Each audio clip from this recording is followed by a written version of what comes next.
소도 키우고. 소를 키우나요? 약간 엄친아라는 이야기도 있어요. 그 정도는 아니신 것 같고. 원래 바보가 엔젤인데 까지 언젠가는 성공할 거야 라는 마음을 가지고 대체 뭘 믿고 저러나 싶은 생각도 가끔씩 하는데 동이동이 동동이 설치. 스타트 몸에 허상으로 가득 차 있다. 찌질하죠? 찌질하지. 제가 볼 때는 그놈이는 그놈이나 생각이 들어가지고 그러니까 이게 범죄의 3요소 이런 건데.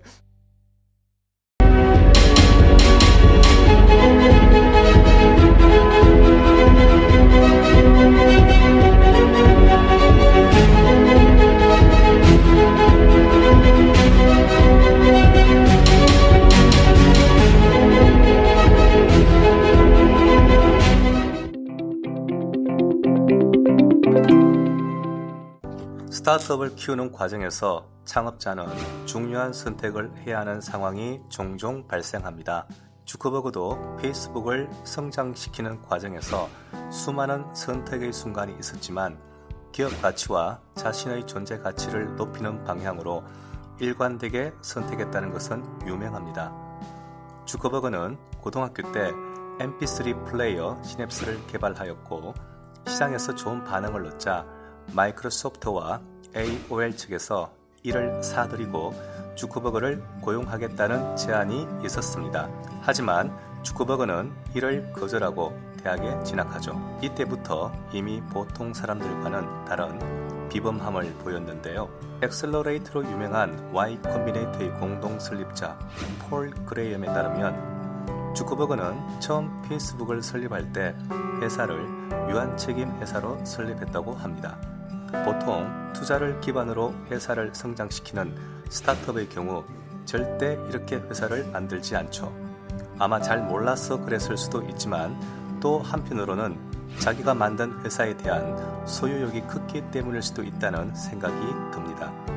이후 영화에서 보듯이 주커버그는 일반적인 주식회사로 페이스북을 설립 후 공동 설립자라 할 수 있는 에드와르드 세브린의 지분을 편법으로 낮추며 본인은 페이스북에 대한 지배력을 유지해 갑니다. 2006년 야후가 페이스북을 10억 달러에 인수하겠다는 제안을 합니다. 하지만 끝내 거절하고 벤처 캐피탈로부터 2억 5천만 달러를 투자받죠. 주커버그가 훗날 회고하기를 이때의 선택이 페이스북을 성장시키는 과정에서 가장 힘든 결정이었다고 합니다. 이런 유혹을 견뎌내서 그런지 2007년 마이크로소프트로부터 150억 달러 기업 가치로 페이스북을 인수하겠다는 제안도 단호히 거절합니다. 이후 우리가 아는 대로 페이스북은 승승장구하게 되죠. 주커버그는 2015년 자신의 재산 99%인 450억 달러를 사회에 기부하겠다고 발표하며 아내와 자신의 이름을 딴 유한책임회사를 만들었는데요. 자선사업을 하기 위해 유한책임회사를 만든 것에 대해 일부에서 비판의 목소리가 있습니다. 왜냐하면 유한책임회사에 자신의 전 재산을 이관하고 이를 통해 기부 활동을 하게 되면 주커버그는 이 유한책임회사를 통해 페이스북의 지배력은 유지하면서 일반적인 자선단체와 같이 일정 금액을 자선 활동에 써야 하는 부담도 없고 추후 상속세 부담 없이 자녀에게 지배권을 넘기는 것 또한 가능하기 때문입니다. 주커버그의 이런 일련의 활동들을 놓고 보면 아마도 주커버그는 돈보다는 회사의 지배력에 대한 관심이 더 큰 사람이라고 볼 수 있습니다. 인생에는 중요한 선택을 해야 하는 순간들이 종종 있습니다. 주커버그도 페이스북을 성장시키는 과정에서 수차례 중요한 선택의 순간이 있었습니다. 남들이 볼 때 배부른 고민이라 할 수 있지만 당사자에게는 크나큰 스트레스이자 정말 어려운 순간이었을 겁니다. 인생의 중요한 순간에 후회 없는 선택을 하기 위해 무엇이 필요할까요? 이는 각자 삶에 대한 철학과도 관련이 있다고 봅니다. 주커버그는 세상을 변화시키기 위해 일을 하는 거지 돈을 벌기 위해 하는 것은 아니다 라고 했습니다. 그리고 그의 선택은 언제나 기업 가치의 확대와 기업 지배력의 강화였습니다. 어찌 보면 정말 지극히 단순한 선택이라고도 할 수 있습니다만 한편으로는 쉽지 않은 결정이기도 합니다. 창업을 준비하거나 진행하는 여러분들은 중요한 선택의 순간에 어디에 가치를 둘지 평소에 많은 생각을 해보아야 하지 않을까요? 그러면 조금 더 깊이 들어가서 돈에 대해서 좀 얘기를 해보자면 네. 우리가 어쨌든 창업 처음 시작할 때 돈이 있어야 되잖아요. 무일푼에선 시작할 수 없잖아요. 그렇죠. 실제로 대부분들이 이제 자기 돈가 창업을 하세요.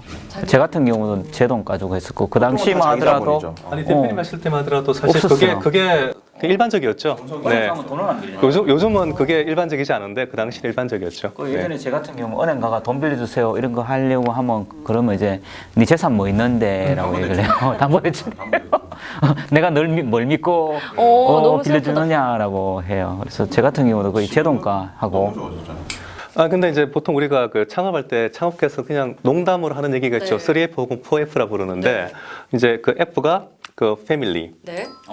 프렌드, 패밀리 프렌드. 네 하나가 더 이제 풀, 바보, 바보. 예, 이런 사람들만 보통 이제 돈을 빌릴 수 있다는 거죠. 그러니까 예, 그리고 보통 4F 그러면 거기에 이제 자기 자신 파운드까지 들어가는데 내 돈 넣는 네네. 거. 이제 그게 이제 그냥 실제 그만큼 뭔가면은 창업자들이 돈을 빌리기가 어렵다는 거죠. 그러니까요. 예. 저 같은 경우도 처음 시작할 때는 제 돈. 그러다가 이제 은행 가서 돈 빌려오고. 그거 떨어지니까 이제 아버지한테 이제 아버지 돈 좀 주세요. 그랬더니 냉큼 이래놓고 그거 아버지 이렇게 되는 거예요. 근데 아버지께서 냉큼 주셨어요? 처음엔 냉큼 주시는데 점점 이렇게 주시는 속도가 늦어지시더라고요. 예.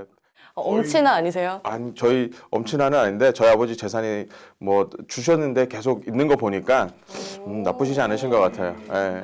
나쁘지 않은 것 같아요. 아무래도 아버지 재력을 또 자랑을 하시는 또 부럽다.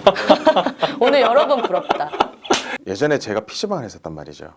그때 아버지가 좀 많은 돈을 좀 저축해 놓으신 것 같아요. 그래서 그 돈 가지고 아버지가 계속 이렇게 혹시 농사 지으시고 만석군 아니세요? 요즘 우리나라 재벌들은 전부 만석군에서 시작하던데 정지영도 만석군. 그 정도는 아니신 것 같고. 근데 우리 뭐 세계적인 그 기업 중에 하나가 아마존이 있잖아요. 아마존의 창업자가 이제 그 제프 베조스인데 이 사람이 했던 얘기 중에 자기가 가장 존경하는 분이 아버지래요. 그러니까 왜냐고 하니까 자기가 아마존을 처음 만들 때 시드머니를 대줬다는 거죠.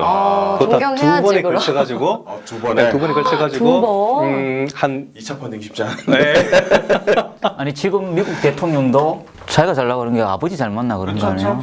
트럼프가 트럼프가 아버지한테 잘 물려받아가지고 지금 적하고 있는 거 같은데. 그건 완전히 뭐 그냥 금수저의 다이아몬드 수저고요. 그러면 지금 이렇게 얘기가 흘러가면 창업은 그런 금수저만 할 수 있는 건가요? 그럼요. 아버지 잘 만나야 돼요. 성공률이 그러니까 사업 자체가 자본의 싸움이니까 아무래도 자본이 좀 많으면 근데 뭐 내 돈도 일단 쓰고 친구 돈 썼고 바보 돈도 쓰고 그랬어요. 그냥 아빠 엄마 돈도 다 썼어요. 쓰고. 그럼 이제 어떡해요? 없어요 돈이. 망해야지. 망해요.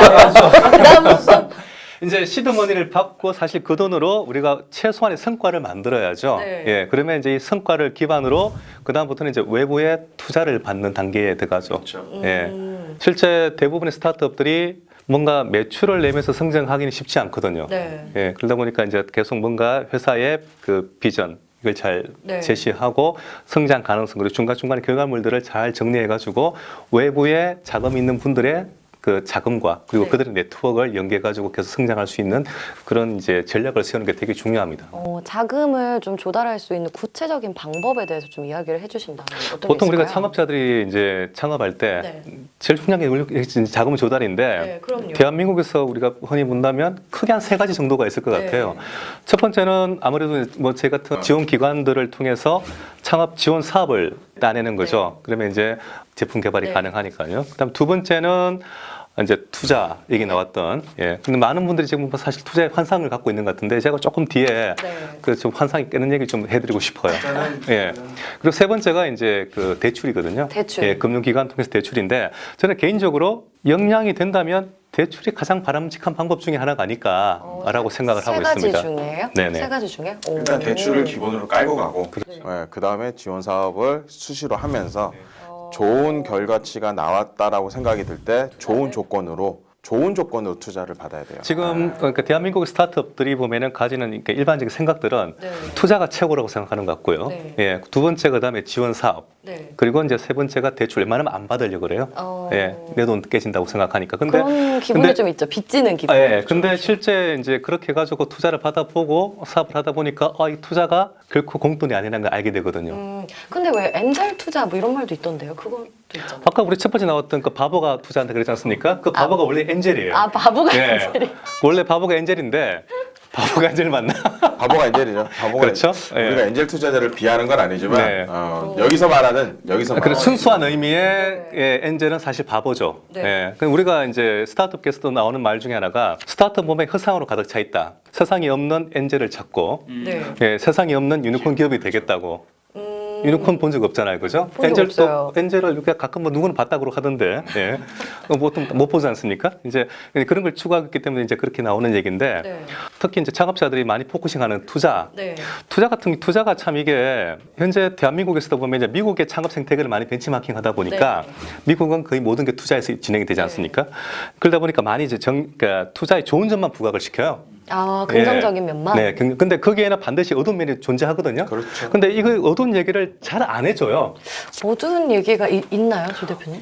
실제로 미국만 하더라도 투자를 받잖아요. 네. 그런데 투자를 받으면 미국에는 이제 창업자한테는 월급을 안 줘요. 그럼 뭘 먹고 살아요, 창업? 그거는 이제 자기가 이제 그건 우리 대한민국 정부 지원 사업도 비슷해요. 그러니까 정부 비슷한데 사업도 우리는 맞아요. 어쨌든 간에 투자를 사업가를 받아서 많죠. 자기 월급도 가져가는데 이제 그런데 이제 문제는 우리나라는 투자를 받으면 자기 월급을 자기가 가져가면서 자기가 회계 처리해요. 미국은 투자가 딱 들어가면 회계는 창업자가 손을 못 대요. 그러니까 팀이 딱 들어와서 하기 때문에 그런 것들은 뭐 차이가 조금 나는데 그렇게 되니까 어떤 문제가 있느냐 뭐 우리나라 같은 경우는 잘 크면 대부분 뺏겨요. 뺏긴다고요? 뺏어가요. 근데 미국은 이제 그런 보장 제도가 잘 돼 있지만 지분이라든지 이런 것도 황금주 이런 것들은 미국이 잘 돼 있잖아요. 우리나라는 그게 안 돼 있어요. 없어요. 왜냐하면 재벌들이 이런 말하면 그렇지만 재벌들이 경영성기 수단으로서 많이 옛날에 활용을 했기 때문에 그런 걸 다 막아놨어요. 그래서 실제로 제 같은 경우도 제 친한 사람들 중에 네. 이렇게 지금 한 3천억 정도 매출하는 회사예요. 엄청 큰 거 아닐까요? 그런데 이제 결국은 뺏겨가지고 이게 뭐 국내의 그 지역 업체인데 머식인데 이제 뺏겨가 그분 사장님을 얼마 전에 저쪽에 저 근처에 거기서 만나 뵀어요. 지금 거기서 뺏긴 채로 빙수를 먹으러 갔는데 빙수집에서? 거기서 뭐 알바하시던가요? 아니요, 거기서 알바는 너무하고 그래도 그래도 3천억 정도를 뺏겼는데 뭔가가 좀 남았는 게 내가 보니까 뭐 가게 하나 남으신 것 아니 같더라고요. 근데 돈도 돈이지만 사실 내가 애써서 키운 내 자식 같은 회사잖아요. 근데 너무 진짜 이게 왜 힘들고. 그런가 하면 투자를 하게 되면은 네. 이제 몇 가지 조건들이 붙어요. 네. 그리고 이제 그 중에 가장 큰 게 뭔가 하면 투자 받기 위해서 기본은 우리가 이제 내 회사가 네. 얼마 정도의 평가를 받겠다는 걸 먼저 정하게 되는 걸 기업 가치라 부르는데 그러면 그 기업 가치를 기준해 가지고 투자자들이 돈을 넣고 회사의 지분을 얼마나 가져가는 거거든요. 근데 문제는 그 기본 여러 가지 조건들이 있는데 그 중에 하나가 네. 투자자 입장에서는 야, 이 기업 가치가 네가 얼마라고 했는데 네. 이게 만약에 네. 나중에 평가해 가지고 미달이 된다면 네. 너 거기에 대해서 나중에 어떻게 할래? 이런 형태의 어떤 조건들이 반드시 들어가거든요. 다 붙어 있어요. 계약서를 쓸 때요. 예. 그러면은 경영자 입장에서는 돈을 받는 순간부터는 일단은 이제 스트레스 모드에 들어가는데 뭔가 하면 네. 나 이 회사의 기업 가치를 항상 일정 수준 이상을 맞춰줘야 되는 거예요. 네. 그렇지 않을 경우는 이제 반드시 투자자로부터 공격이 들어오죠. 그게 실제로 보면 우리 네이버라든지 이런 창업자들도 실제로 지분을 그렇게 많이 못 가지고 있어요. 우리나라 같은 경우는. 그래서 대부분 마음만 먹으면 뺏길 수 있고 실제로 초창기 IT 기업들은 인터넷 기업들은 대부분 그것 때문에 보통 이제 법의 심판을 깜빵을 많이 가는 이유가 자기 지분율이 떨어지니까 그거를 높이기 위해 자기는 돈이 없지 않습니까? 그러니까 그걸 높이기 위해서 자기가 이런 말하면 그렇지만 편법을 많이 썼었어요. 정부 투자받은 돈을 다른 쪽으로 돌리고 이렇게 해가 실제로 다시 정자할 때 그 돈을 가지고 정자하게 되고 그러니까 자기 지분율을 유지하려고 무진호를 가는데 결국은 그런 것들이 이제 대부분 법적으로 문제가 되는 거라서 예, 그래서 이제 뭐 투자자들 중에서 우호적인 투자자들은 뭐 그런 게 있더라도 약간은 이해해주죠. 어느 정도는. 근데 이제 정말 적대적인 M&A를 우리가 네. 표현하지 않습니까? 내가 이 회사를 진짜 나중에 먹어야 되겠다는 생각하고 뭐 처음부터 그런 의도는 안 보이겠지만 투자했던 투자자들은 이제 그런 기회들을 계속 누적해 놓는 거죠. 잘 기록해 놨다가 일정 시간 됐다 싶으면은 바로 이제 작업에 들어오는 이제 그런 사례들이 많습니다. 아 근데 너무 무서워가지고 이거 투자 못 받겠는데. 아, 그러니까 정말 투자는 함부로 받으면 되는 거 아니에요? 아니 그러면은 좀 창업 시작하시는 분들 입장에서 한번 질문을 드려보면 투자를 그러면 언제 받아야 돼요? 돈이 필요 없을 때. 돈이 필요 없어요. 너무 돈이 필요 애매한데. 없을 때. 아니 뭐 이- 수치 같은 걸로. 뭐 우리가 이제 지금까지는 저도 이제 그런 얘기를 많이 했어요. 수치가 좋을 때 투자를 받으라 했는데 네. 수치가 좋을 때는 사실 기관에서도 돈이 잘 나와요. 어... 대출을 받으러 가도 뭐 우리가 흔히 말하는 기술보증기금, 신용보증기금에서 내가 수치가 잘 나오고 매출 그래프가 좋고 네. 이런 상황들 가지고도 이제는 돈을 빌려주거나 투자해 줄 수 있도록 기관들이 잘해주고 있어요. 네. 근데 이제 제가 왜 이렇게 돈이 필요 없을 때 왜 투자를 받으라 그러냐면은 네. 사실 사람이 든든하고 돈이 필요 없으면은 네. 내가 쫓기는 결정을 안 해요. 그렇죠. 두 번, 세 번 여유가 재보는 거죠. 있으니까. 그러니까 투자는 재봐야 돼요. 어... 계속 재야 돼. 그러니까 쫀쫀하게 재든 제대로 재든 간에 그냥 저 사람들이 나에게 필요한 게 있으니까 투자를 네. 받을 수 있는 환경이 돼야 되지. 제가 필요해서 가버리면 아까 말씀하신 대로 별별 악조건이 다 붙어요. 그러니까 좀 이거를 여유 있는 마음에서 그럼요. 네. 찬찬히 볼 수 있을 때 투자를 받으면 좋다 이런 제가 얘기를 보통 해주신 것 언론상에서 같은데. 투자 규모를 되게 강조하는데 네. 규모보다 더 중요한 게 투자의 그 조건들이죠, 본능들. 어... 예. 그래서 정말 내가 정말 최악의 상황, 네. 사업을 하다가 정말 만약에 안 좋은 상황이 되더라도 이 투자금이 나한테 압박을 주지 않는 그런 조건을 만들어 놓고 투자 자금을 받아야 되겠죠. IT 쪽 같은 경우는 초창기 투자가 필요하지만 제조업, 제 같은 경우는 제조업을 하는데 제조업은 주로 아는 선배들하고 이렇게 투자 받는 게 주로 이제 상장을 하기 위해서. 상장. 그러니까 내가 일부러 그 자금이 모자라서 산다기보다 상장을 하려고 하면 상장 요건이 이제 투자가 들어가야 되거든요. 그래서 제조업 같은 경우는 대부분이 이제 상장을 하기 위한 목적으로 투자를 많이 받아요. 어떤 의미에서는. 제조업도 그렇고 사실 요즘 스타트업도 이제 성장하기 위해서는 결국은 어떤 규모가 일정 그러니까 매출이라든가 모든 규모가 네. 일정 이상 나와줘야 되거든요. 그러면 어느 정도 그 단계 가게 되면 우리가 흔히 말하는 뭐 시리즈 투자라는 네. 개념을 해가지고 상장을 이제 몇 년 뒤에 한다라고 계획을 세우고 거기에 맞게끔 투자가 들어가면서 외형을 확대하죠. 아니 근데 이제 어느 정도 규모가 나오면 이라는 말이 근데 되게 애매해요. 그 어느 정도가 어느 정도. 예를 들면 업종마다 좀 달라가지고. 진짜 업종마다. 아니 네. 그러면은 이 주크버그는 보면 맨 처음에는 하버드에서 그 친구들끼리만 시작했고 그 다음에 뭐 어디로 늘려갖고 이랬잖아요. 네. 그런 상태에서 봤을 때 그걸로 기점으로 이야기를 해주신다면 어느 정도의 결과치가 나오면 투자를 받아도 사실은 뭐 우리가 저 페이스북을 논할 수준은 아닌 것 같고요. 근데 이게 그 기준을 잡기가 힘든 게요. 네. 배달의 민족 상장 안 했잖아요.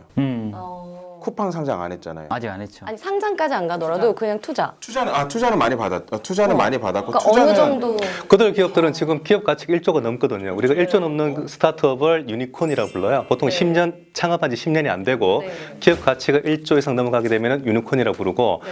그럼 이제 기업 가치가 상장을 아닌데 기업 가치를 어떻게 매기느냐? 네. 그건 투자자가 결정하는 거예요. 그러니까 그 투자자들이 뭘 보고?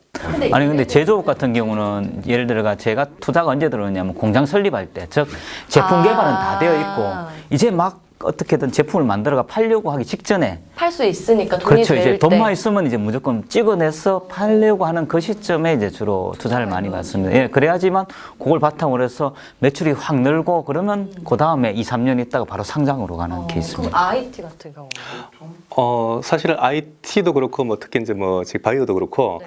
이제 업종 따라 좀 다르겠습니다만은 이제 매출을 잘 내는 쪽이 있고 못 내는 쪽이 네. 있어요. 못 내더라도 한번 뭐가 터졌을 때 충분한 큰 고도의 성장이 예상되는 그런 쪽이 있거든, 그런 아이템이 있거든요. 네. 특히 바이오가 그런데 네. 그런 것 같은 경우 우리가 이제 테슬라 상장 그래가지고 매출은 적자라도, 그러니까 기업은 그러니까 경영은 적자라도 상장을 허가해 주는 경우가 있고요. 네. 있고 그다음 최근에 아까 말했던 제가 유니콘 기업들 같은 경우는 상당수가 순수 IT는 아니에요. 네. IT와 기존의 어떤 뭐 전통적인 산업이 좀 결합돼 있는 네. 예, 그런 형태의 비즈니스 모델 사업을 하고 있는 곳인데 이 업체들 같은 경우는 지금 나름대로 로드맵에 상장을 지금 다 계획을 잡고 있죠. 네. 갖고는 있는데 조금 이게 이제 시장 상황 따라 좀 다른데. 올해 상반기까지만 하더라도 매출은 좀 나더라도 계속 이제 그 규모를 늘리는 쪽으로 많이 와서 특히 대표적인 데가 바로 쿠팡이었죠. 근데 이제 지금 쿠팡은 뭐 아시겠지만 이제 최근에 조금 손정희 비전 펀드가 지금 엄청난 적자를 기록하는 바람에 다들 내년에 쿠팡 어떻게 해? 지금 이런 분위기죠. 저 쿠팡 없이 안 되는데. 쿠팡 배송, 로켓 배송, 로켓 배송료. 로켓 배송. 네. 근데 이제 아니, 네. 이렇듯이 다 다 이게 시장 상황하고 시장 상황 따라 가지고 투자의 어떤 그런 기준들이 달라지다 보니까 일관되게 하기는 조금 애매해요. 아니 그러니까 네. 그 일관되게 자세한 것은 하기는 묻지 마세요. 아니 어려운데 우리는 어쨌든 현실적인 조언을 드려야 되잖아요. 그러니까 예를 들면은 내가 지금 뭐 영혼까지 끌어모아가지고 오케이. 했어요. 해가지고 오케이. 뭐 이제 창업을 했는데 네. 이제 나는 돈이 좀 부족해서 투자자를 찾아갈 거예요. 그럴 때 뭘 가지고 가야 돼요?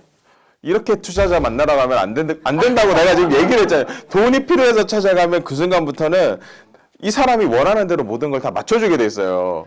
그러면은 어허.